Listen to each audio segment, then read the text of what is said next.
Welcome back to GTD. I'm Micah Farmer, joined as always by Keegan Miller, and it is almost time for the night race at Daytona, the NASCAR playoff cutoff race.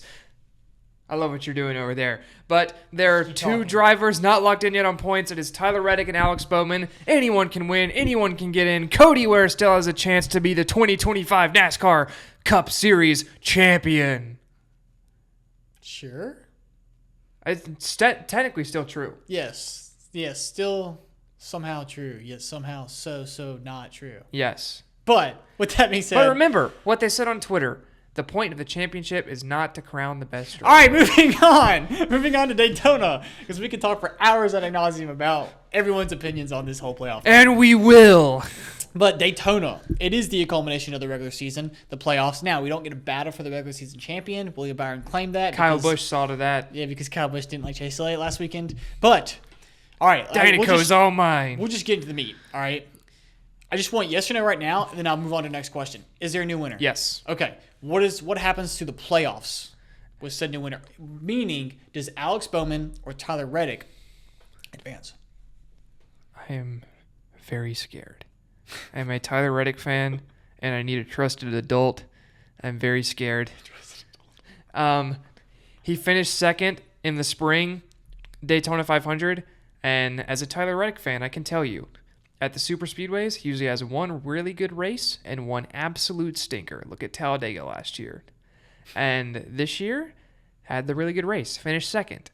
That means possible stinker this week. And we're on stinker alert, ladies and gentlemen. It would be very Tyler Reddick, not very Tyler Reddick, but very me as a sports fan for my driver to be 7th in points and get knocked out because NASCAR decides they'd rather have Josh Berry, SVG, and Austin Dillon all in playoff competition. I get SVG more so because he's won 4 races, but especially Josh Berry and Austin Dillon. And I just see a world where Tyler Reddick gets caught up in someone else's mess at the end of stage 1, because I feel like that's happened to him a lot this season, especially just last weekend at Richmond. If Daniel Suarez and Ty Gibbs aren't fighting each other for no reason at Richmond, this isn't even a question, because Tyler Reddick probably would finish top 5, would be locked in on points. But instead, it's only a 29-point gap, and especially with stage points now. If Tyler Reddick goes out in stage 1 and Alex Bowman takes advantage of how good these Hendrick cars usually are at Daytona, and how good he is here, yeah, it could be absolutely over by the end of stage 2. Yeah, I've got Bowman. Bowman's making the playoffs if there's a new winner. I don't think there's a new winner. So I'm safe. Kind of. Alex Bowman still technically there's still a good chance. But Reddick would still be in. Yeah. If there's no new winner, Reddick's guaranteed a spot. Yeah. I don't know. Yes. But if there's a new winner, I have Bowman getting in over Reddick. I think Bowman is locked too, because if Bowman DNFs instantly, yeah, because it's 38 points to the winner, right?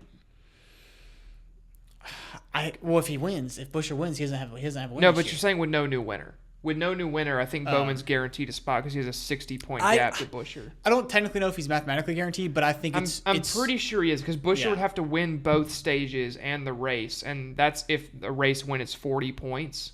Right.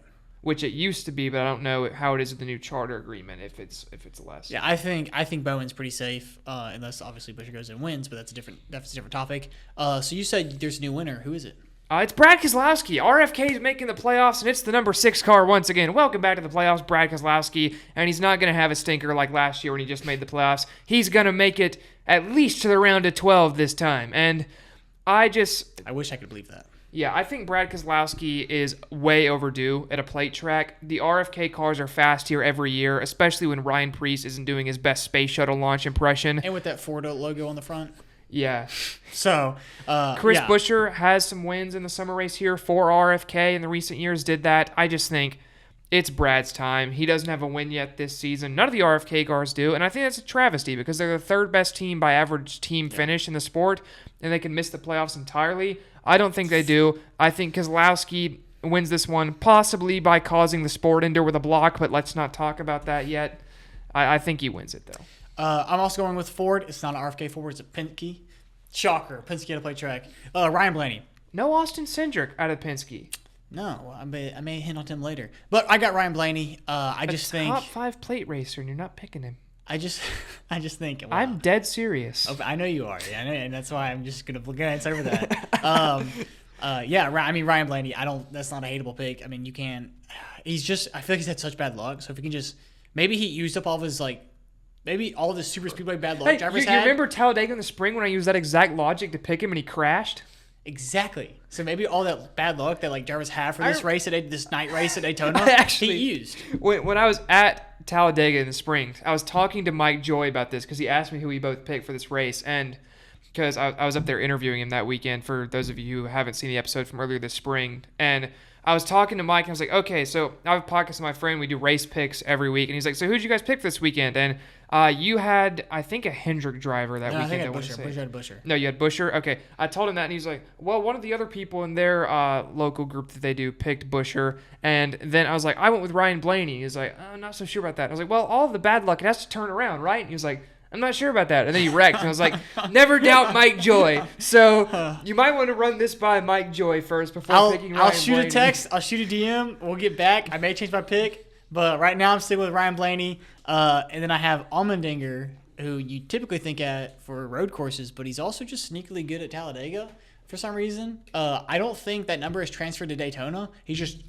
really good at Talladega for some reason, but it's a similar track. Talladinger. So maybe, yeah, exactly. So maybe that's good logic for me. So maybe it comes over to, it's Daytona. It's Daytona, dude. It's a night race at Daytona. Allmendinger top 5. My dark horse is the Hurricane, Carson Hocevar. I'm down with the nickname. I like it.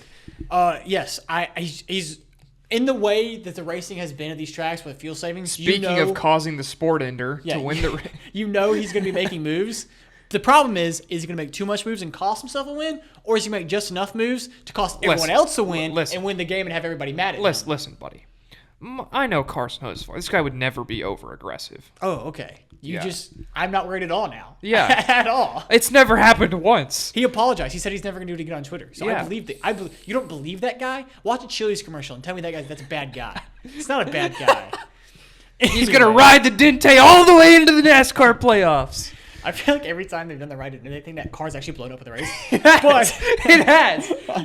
But shout out Charlotte. That was crushing. Yeah. So that's all we have for Daytona, but we have one more thing. Your biggest regular season surprise and disappointment. I feel like we'll have more to say on disappointments, so let's start with our surprise. My surprise is Bubba Wallace. And this is a very pleasant surprise. He has had the best season of his career. He is 10th in the regular season points, and I think if not for a bad month of form, he could easily be right with his teammate and Chase Briscoe right there with 2 other Toyotas. Best season of his career. He's been, I would say, the quicker driver at the majority of races over Tyler Reddick, which if you would have told me that last year, I would have laughed in your face. But he has taken such a big step forward, has been on fire since winning the Brickyard, had one of the best 3 cars at Richmond, and if his crew could tighten a wheel, he might have won that race. So I really have been impressed with Bubba this season. I've loved everything that he's been doing. And then I think you have to put SVG as a surprise, just because we knew he was good at road courses. But he's just been dumb. And he has been outlandishly untouchable. So he's practically embarrassing all the drivers on road courses, which is kind of tough to watch. But anyways, please never let Scott McLaughlin get into one of these things. My biggest surprise, Austin Cindric. We always knew he was good at the super speedways. Obviously, you said that earlier. But he's got the Talladega win this year. He also won at Daytona in the duel earlier this year. Top 5 at Richmond last week. He's just kind of.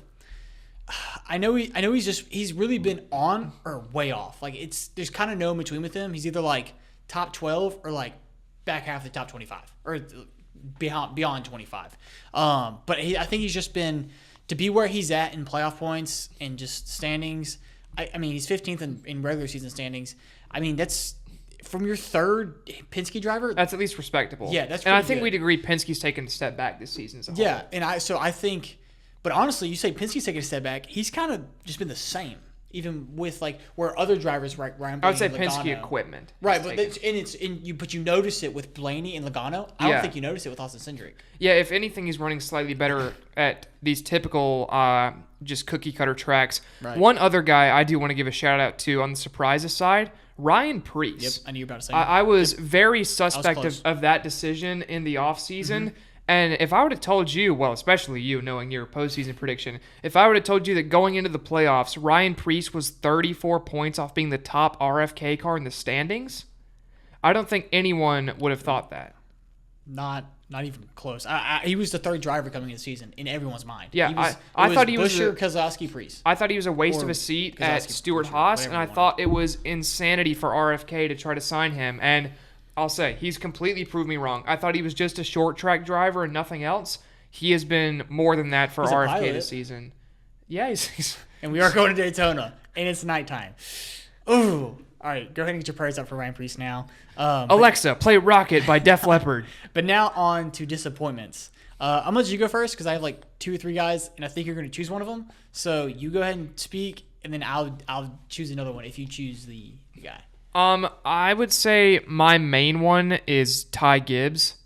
Okay. He has really struggled. I know he had an awful end to last year. It was like, well, can he take another step up into his third season in Cup racing?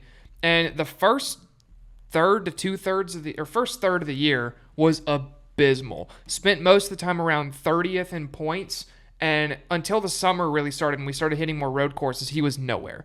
I will say he's improved, but you've got to do better in a Joe Gibbs racing car. Look at where your teammates are in points. Denny Hamlin, 3rd, 4 wins on the year. Chase Briscoe, 8th, one of the best drivers of the last 2 months, 10 top 5s, 1 win on the year. Christopher Bell won 3 in a row at the start of the year, sits 6th in points. So when your teammates are 3rd, 6th, and 8th, there is no reason you should be 17th, much less 28th for a good portion of the season. Yeah, I mean, I think the whole story of, oh, he's young, he's finding his footing, that narrative's over. Like, you've got to... It's the third season now. You got to be at least competitive. You've got to perform, and you got to be somewhat where your teammates are. There's no reason you should be missing the playoffs in Joe Gibbs racing equipment. No reason. Yeah. And speaking of being far away from your teammates, I have Brad Keselowski. Now, he has been way better the last few weeks than he was at the beginning of the year. He subscribed to the Ty Gibbs first third of the season plan, though. And he's still 19th in points, whereas Busher 11th, Preece 13th. Now, those guys aren't locked in the playoffs. Because the point system is stupid. Right. But, I mean, he's just not... I mean, RFK, it's not like they're having like a way worse year than they were last year. Like, if RFK was having a really bad year altogether, then okay, it's RFK. But when you have Preece and Busher way outperforming you and consistently being top 10, top 5, and you just are top struggling, 10.